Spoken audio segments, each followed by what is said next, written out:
STET के मामले में 2011 के कैंडिडेट के आने से क्या हलचल होने वाला है, या एसटीईटी 2019 है, इस मसले पे आज जब मैं लाइव आया हुआ था, लाइव सेशन में मैंने जो कुछ भी बोला, उसके बाद से जो सवाल लगातार मुझसे पूछे गए हैं वो सिर्फ ये कि क्या अगर एसटीईटी मार्क्स पे बहाली होता है तो 2011 में जो एसटीईटी हैं जिनका मार्क्स बहुत ज़्यादा है, उनके आने से क्या मेरिट के कैंडिडेट बाहर नहीं हो जाएंगे। ये सवाल सबसे ज़्यादा पूछे गए हैं। आज इन्हीं बातों के साथ मैं आपके साथ रूबरू हुआ हूँ। आप हैं टच ट्रू के साथ। यहाँ पे मसला 2011 का नहीं है, मसला है पूरी बात को समझना। एसटीईटी मेरिट के कैंडिडेट और जो कहते हैं ऑल क्वालिफाइड, जब सभी को सेलेक्ट करके नियोजन इकाई में भेजने की बात कर दी गई है, मामला यहीं से शुरू होता है। मेरी बातें कहीं पे मीठी, कहीं पे खट्टी, कहीं पे तीखी आपको लगेगी, लेकिन आपको समझना होगा।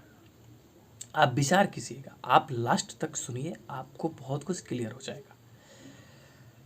देखिए, 2011 में एसटीईटी हुआ था, 11 में क्वालिफाइड लोग थे, और 2019 में एसटीईटी हुआ, इसमें भी क्वालिफाइड लोग हैं। तो दोनों क्वालिफाइड जब हैं तो एलिजिबिलिटी टेस्ट कहता है कि क्वालिफाइड लोगों को हम इकाई में भेज करके बहाली प्रोसेस में हिस्सा देंगे। टीचर एबिलिटी टेस्ट यही कहता है ना कि जितने भी क्वालिफाइड हैं उनको हम नियोजन इकाई में भेज देंगे। इसका मतलब हुआ कि 2011 और 2019 इन दोनों क्वालिफाइड लोगों को मर्ज कर दिया गया और ये नियोजन इकाई में जाएंगे। बात खत्म हुई। लेकिन इससे आपको क्या लगता है कि मेरिट का तब क्या हुआ? जब क्वालिफाइड, मिनिमम क्वालिफाइड पे दोनों को नियोजन इकाई में भेज दिया गया, लेकिन जिन्हें रैंक अलॉटमेंट किया गया है, आखिर उनके साथ क्या किया जाएगा? यही मसला जो है वो सबसे बड़ा है, और यहीं पे ग्रेस मार्क्स देने की बात जो है वो चल रही है कि जो मेरिट के कैंडिडेट हैं उन्हें 5 नंबर ग्रेस मार्क्स दिए जाए। बात समझिए, अभी अभी आपके अंदर बहुत सारे सवाल हैं जो आप पूछना चाह रहे होंगे या फिर आपको खुद से जानना चाह रहे होंगे, लेकिन मेरी बातें सुन लीजिए।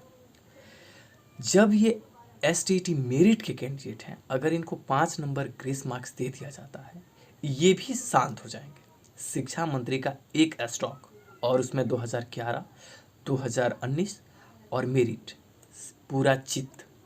देखिए, इस ग्रेस मार्क्स चाहे जितने दिए जाएं, ग्रेस मार्क्स मिलने के बाद ये लोग शांत हो जाएंगे और ये लोग भी ऑल क्वालिफाइड 2011 और 2019 के साथ नियोजन इकाई में हिस्सा ले लेंगे।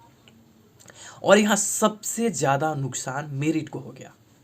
अब कहेंगे यहाँ मेरिट को सबसे ज़्यादा नुकसान कैसे हुआ? तो मेरा तर्क है कि आपको नियुक्ति से वंचित कर दिया गया। जैसे ही आप नियोजन इकाई में हिस्सा लेंगे, आपके एग्ज़ाम को एलिजिबिलिटी टेस्ट बना करके आपको जैसे ही नियोजन इकाई में धकेला जाएगा, आपका आगे का खेल खत्म, नियुक्ति प्रक्रिया खत्म, सरकार का सबसे मास्टर स्ट्रोक। अब देखिए, इससे होगा क्या कि 2011 के जो एसटीईटी के कैंडिडेट हैं उन्हें तो नियोजन इकाई में भाग दे दिया गया, हिस्सा वो ले लिए, तो वो भी क्लेम नहीं कर सकते क्योंकि मिनिमम क्राइटेरिया पे उन्हें क्वालिफाइड के साथ बराबर रखा गया है। जो 2019 के क्वालिफाइड कैंडिडेट हैं, इन दोनों को इक्वल किया गया है। अगर वो हाई कोर्ट में जाते भी हैं तो उनका तुक नहीं बनेगा। तो मिनिमम क्वालिफाई 2019 के और 2011 के, ये दोनों मर्ज हो गए और एसटीईटी में मेरिट के कैंडिडेट को ग्रेस मार्क्स दिया गया। यानी कि नियोजन इकाई में आप समझिए कि सबको भेज दिया गया, सारे लोग नियोजन इकाई में चले गए, बहाली प्रोसेस बढ़ गई। यहाँ पे किसी को कोई दिक्कत नहीं है। सरकार नियुक्ति करना नहीं चाहती थी, उससे भी बच गई और 11 वाले भी सम्मिलित हो गए। ऑल क्वालिफाइड जो बात कर रहे हैं वो भी सम्मिलित हो गए।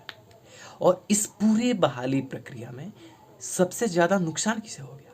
मेरिट के कैंडिडेट को।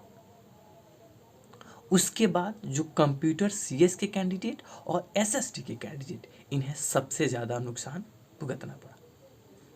तो 11 को लेकर के जो आपके मन में अभी भ्रम बैठ रहा है कि 11 के आने से मेरिट को नुकसान होने वाले है, तो जी नहीं, ऐसी बात नहीं है। 11 के आने वाले से 11 को जब भी सम्मिलित किया जाएगा तो एसटीटी मेरिट के पक्ष में ही काम सचिवालय में चल रहा है, आप भरोसा कीजिए।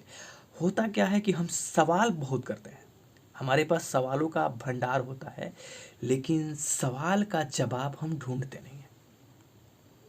अब आप समझिए कि इस पूरे नियोजन इकाई में 11 को सम्मिलित करके और 19 को सम्मिलित करके मेरिट को वेटेज दे करके सरकार जो चाह रही थी वो चाल चल दी और हर किसी को सम्मिलित करके और एटलीस्ट बहाली मेरिट को करेगी। अब आप समझिए ये जो जो भी प्रावधान चल रहा है ऐसे बहाली होगा, तो क्या आपको लगता है कि जो लोग एसएसटी में है, सीएस में है, उनकी बहाली संपूर्ण हो सकती है? यहाँ पे भी सरकार ने अपने चाल के तहत बच्चों को ही फंसाया, मेरिट और नॉन मेरिट कैंडिडेट को। और इसमें मैं कहूँ कि सबसे ज़्यादा इसमें नुकसान जो एसएसटी के कैंडिडेट हैं, जो क्वालिफाइड है सिर्फ उन्हें हुआ है, और सीएस के कैंडिडेट को। इस खेल में कुछ जो लैंग्वेज पेपर के कैंडिडेट हैं उन्हें फ़ायदा हुआ है, क्योंकि 6th फेज़ की बहाली में जो वैकेंसी रिक्त रहेंगी सीटें उसको ऐड किया जाएगा। ये है पूरा सिस्टम। अभी आपको डाउट है, अभी आप सोच रहे हैं कि 11 के आने वाले से कोई परेशानी होने वाला है, तो जी नहीं, 11 के आने वाले से कोई परेशानी नहीं होगी, क्योंकि इसी बीच सरकार आपके लिए कुछ ना कुछ कर देगी। और वेट कीजिए, ऐसा ही होगा। अभी के ऐसा मतलब हालात बना है कि जिस तरीके से लोगों ने एक दूसरे को लड़ाया और एक दूसरे से जिस तरीके से लोग लड़े हुए हैं, ये लोग हर जगह जायज़ मांग के साथ आगे नहीं बढ़े हैं, चाहे वो मेरिट के कैंडिडेट हो या नॉन मेरिट के कैंडिडेट हो। मेरिट को नुकसान के तौर पे झेलना पड़ा है कि उन्हें नियुक्ति से वंचित कर दिया गया, और नॉन मेरिट को नुकसान ये हुआ है कि इन्हें जिस सब्जेक्ट के सबसे ज़्यादा नॉन मेरिट में कैंडिडेट हैं वही बाहर है। सीएस का सीट नहीं जुड़ने जा रहा, एसएसटी का सीट जो है वो नहीं जुड़ने जा रहा, बाकी लैंग्वेज पेपर के जुड़ने जा रहे हैं। तो लैंग्वेज पेपर के जो कैंडिडेट क्वालिफाई हैं सिर्फ, उनका सिलेक्शन होना संभावना अब जताया जा सकता है। ये रहा पूरा ब्यौरा।